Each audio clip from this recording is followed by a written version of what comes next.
This is Michelle from Michelle's Macarons, and this is my Fruity Pebble Marshmallow Macaron Filling Recipe. For macaron filling recipes and advice, subscribe to my channel and hit the bell to be notified when I post a new video. If you haven't made macarons before, stop watching this and go to this video, and I explain the whole process, very detailed.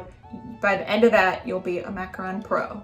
You're gonna sift the almond flour and the powdered sugar twice. Then you're gonna put the egg whites in the bowl of a stand mixer and put that on low speed until it is slightly frothy.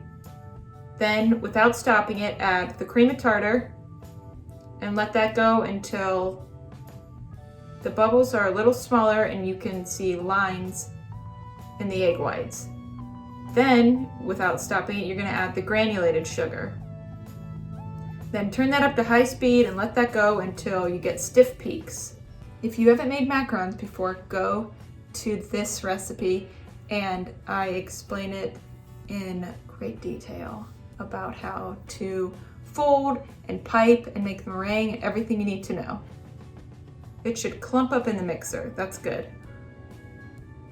You want it kind of jagged, not smooth like Marshmallow Fluff. Okay, then you're gonna sift a third of the dry mixture into the meringue and fold that 10 times.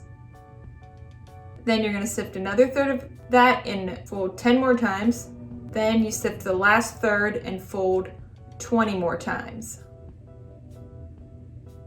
Now comes the fun part.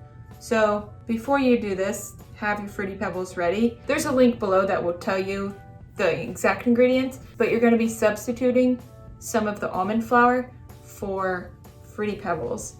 So you take those Fruity Pebbles before you start this whole process and put them in the food processor and grind them as fine as you can.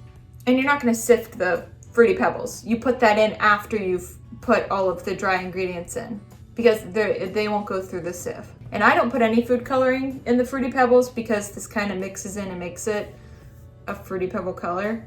But some people do, they make them like a bright blue or something fun. Fold that in there until it will ribbon off the spatula. And this one will be a little thicker because it does have the Fruity Pebbles in there. So just be ready to maybe fold a couple more times. What's your favorite cereal? Comment below. Should I make more cereal macarons? Let me know in the comments below. See there how it's kind of jagged on the edges of the batter when it's falling off the spatula? That's how you can tell that it's ready. Go check out this video and I tell you more about that. And pipe those out onto, I use a slip mat, you can go here if you want to know why.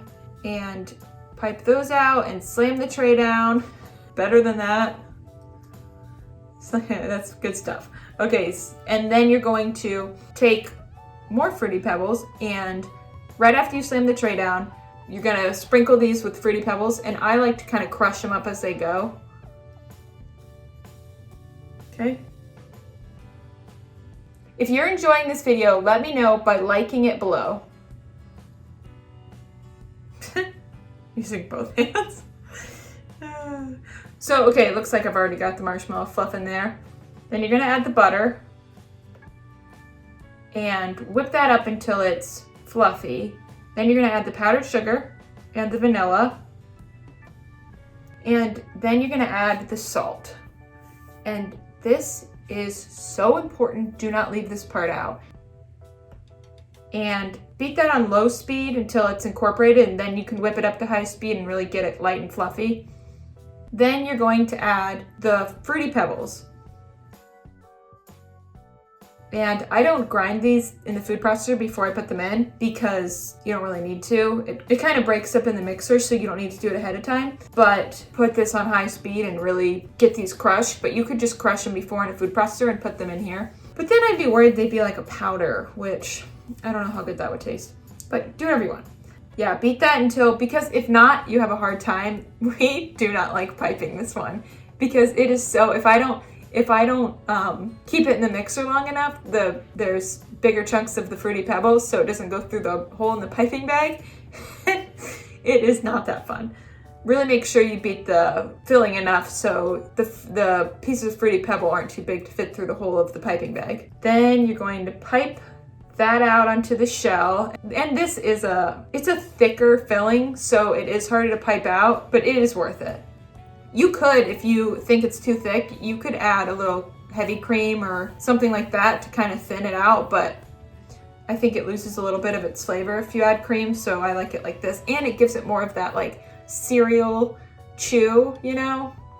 If you don't add the heavy cream, it doesn't soften up too much. So maybe don't add heavy cream. I take that back. Don't add heavy cream. Then you're gonna pipe them all out, put the lids on,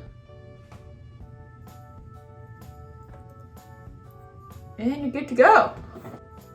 Check the link in the description for the full recipe. Don't forget to join the Michelle's Macarons Facebook group where you can connect with other macaron bakers and get answers to your macaron and baking questions.